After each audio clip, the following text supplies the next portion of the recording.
Lahat ng tao mayroong pag-ibig at mayroong inibig.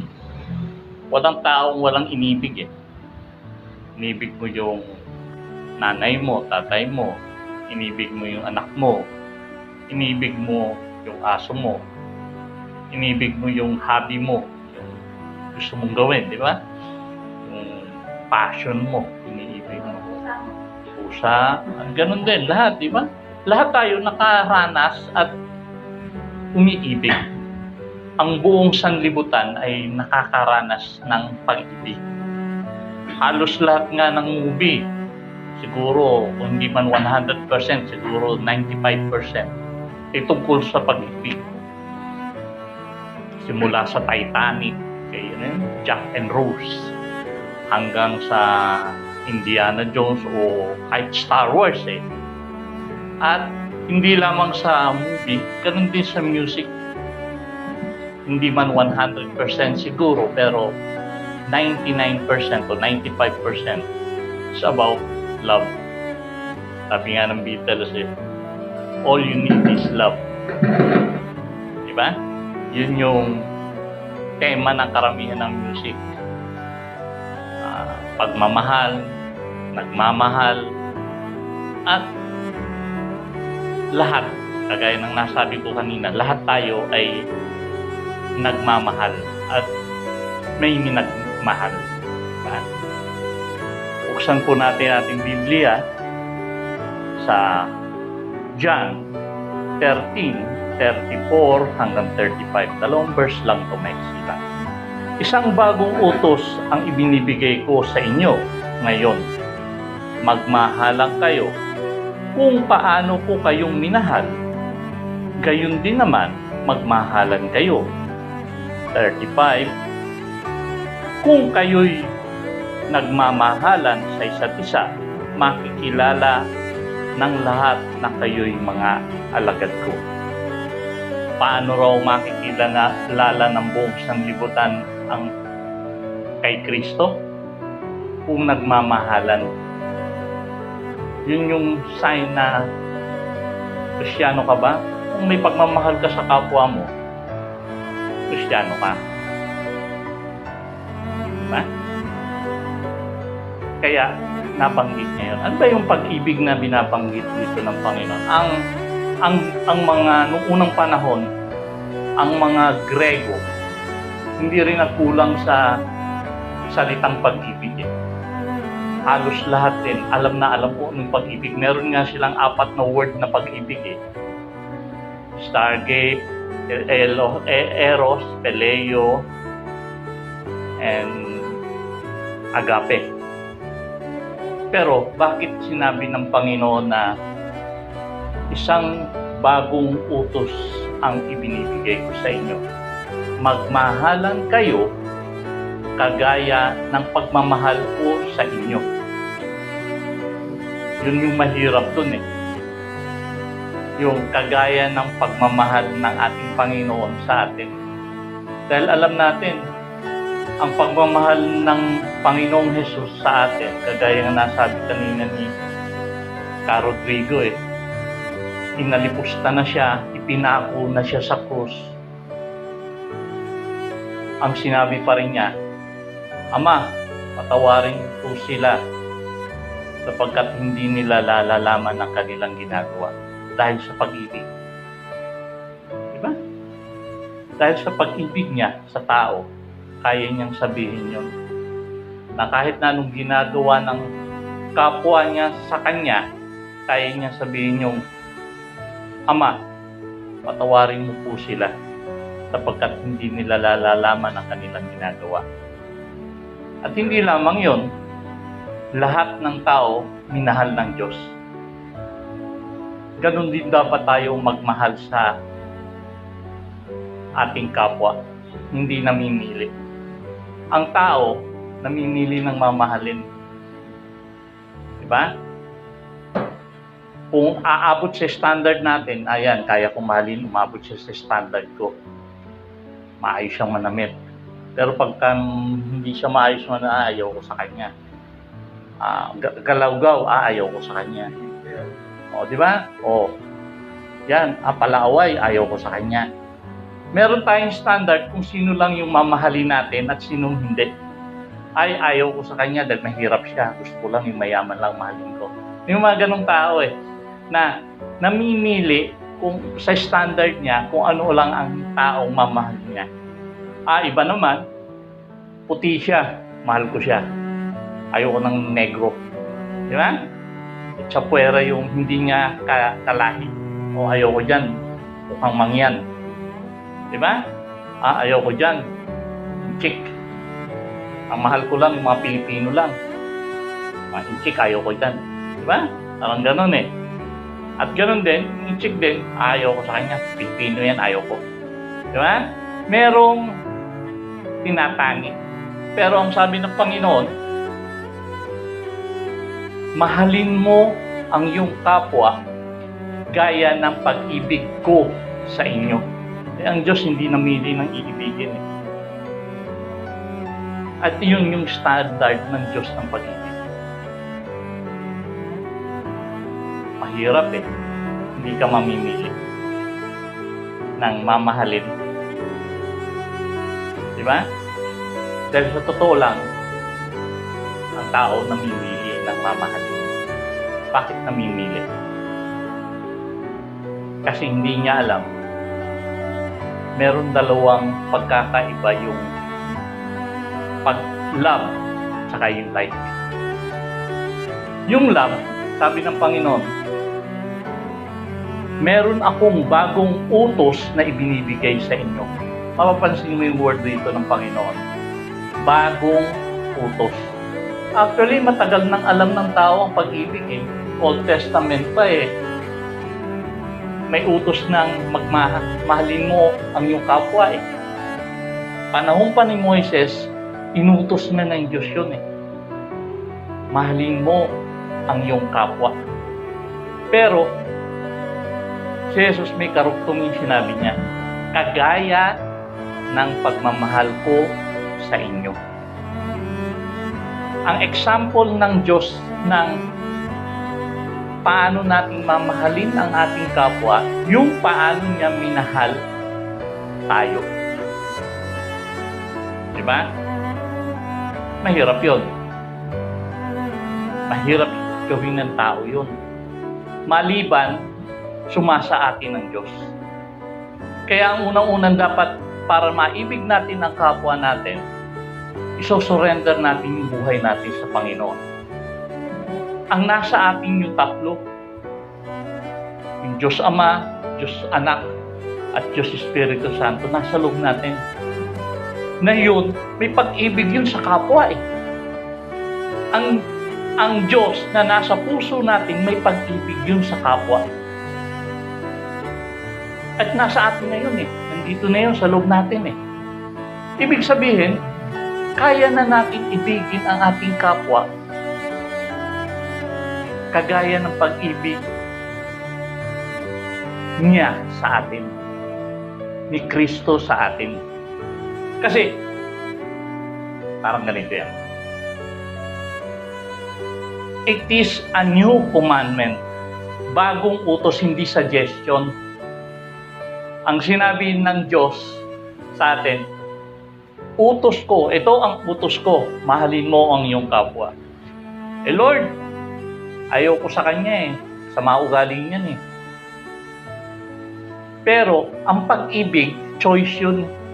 Kahit ayaw mo, mamahalin mo siya. Dahil bakit?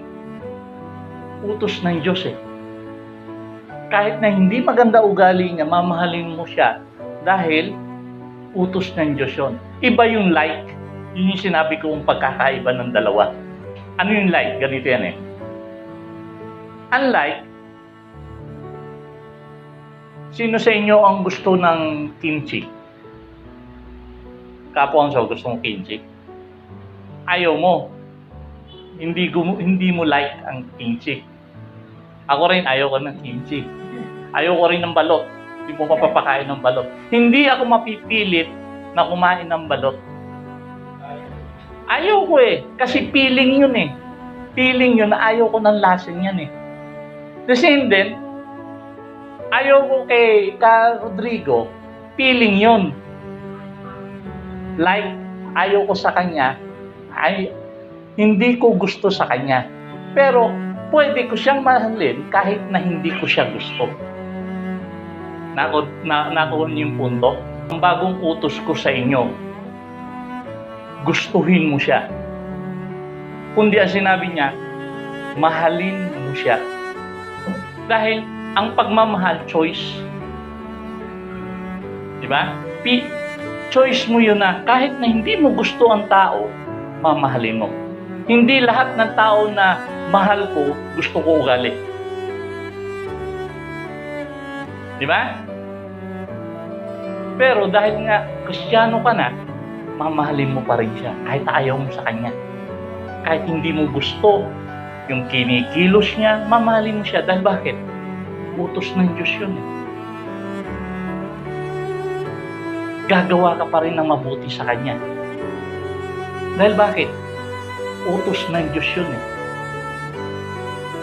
Pero ayaw mo siya. Ayaw ko sa politician na kurako. Pero mamahalin ko siya dahil sabi ng Diyos. Ayaw ko sa taong madaldal. Pero mamahalin ko siya dahil sinabi sa akin ng Diyos. Ayaw ko sa taong tahimik. Pero mamahalin ko siya. Ayaw ko sa taong pandak. Halimbawa, gano'n. Pero mamahalin ko siya.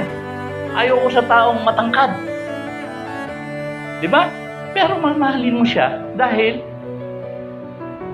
sinabi ng Diyos. Diba? Nakuha niyo yung punto ko. Ibig sabihin, ang pag-ibig ay utos ng Diyos. Isang bagong utos ang ibinibigay ko sa inyo. Mahalin mo ang iyong kapwa gaya ng pag-ibig ko sa inyo. Paano minahal ng Panginoon ang kanyang kapwa? Inaruga niya nung may sakit, pinagaling niya. Yung nagugutom, pinakain niya. Yung nag-alipusta sa kanya, sinabihan niya na, Ama, patawarin mo po sila sapagkat hindi nila nalalaman ang kanilang ginagawa. Kaya mong gawin yun dahil unang-una, nasa iyo na si Kristo sa puso mo. Yung laman natin, ayaw natin. Like yun eh. Dislike or like it. Di ba? Pero dahil utos ng Diyos, ibigin mo, gagawin mo. And tagal-tagal, malalike mo rin yun.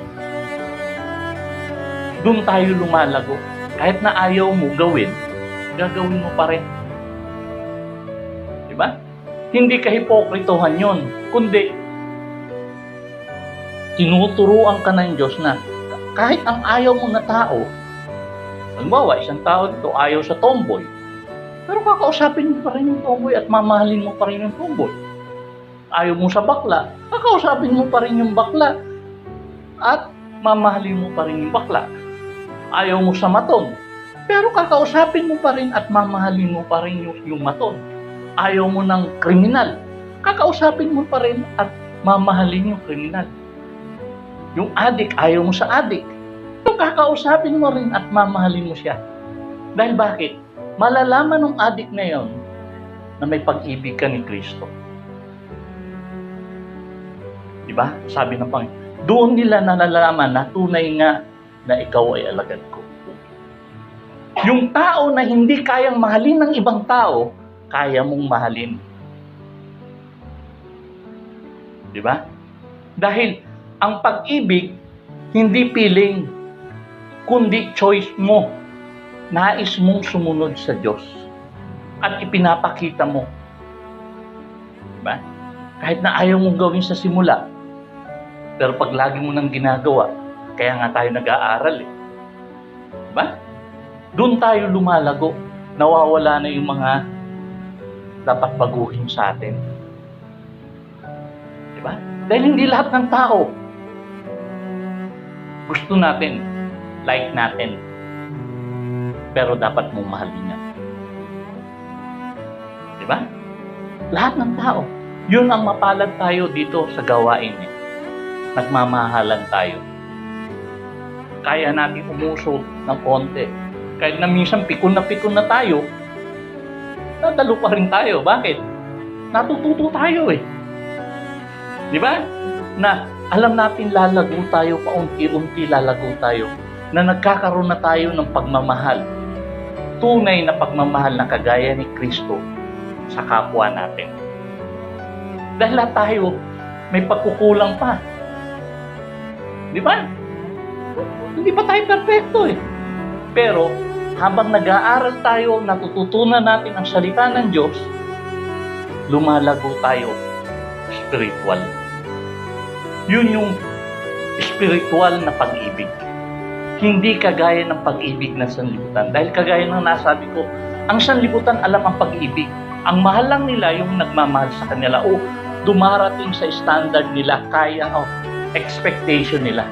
Yun lang nilang kaya nilang mahalin.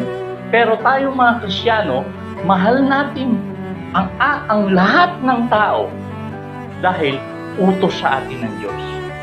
Kahit na hindi ka ibig yan, kahit kaaway natin yan, kaya nating mahalin. Bakit? Utos ng Diyos. Kaya nga, yung isang mga word ng Panginoon doon, di ba? Mahalin mo ang iyong kaaway. Diba? Eh kung like, pareho yun, love tsaka like, paano malalike yung kaaway mo? Kahit na anong gawin, hindi mo malalike yung kaaway mo eh, di ba? Parang kimchi yan eh, di ba? Kahit anong gawin, pilitin ka, ayaw mo talaga, kahit isubo pa sa bibig mo yan, kahit naipasok pa yan dito sa tiyan mo, pag sa isip mo, hindi ko gusto yun kimchi. Di ba? Pero ang pag-ibig, choice yun. Mamahalin mo bawat kapwa mo. Dahil talaga, simulang-simula pa, alam na natin ang pag-ibig. Kaya lang namimili tayo ng iibigin. Eh may bagong utos ang Panginoon. Ibigin mo ang iyong kapwa kagaya ng pag-ibig ko sa iyo. Kahit ang dami nating kahinaan, inibig pa rin tayo ng Diyos.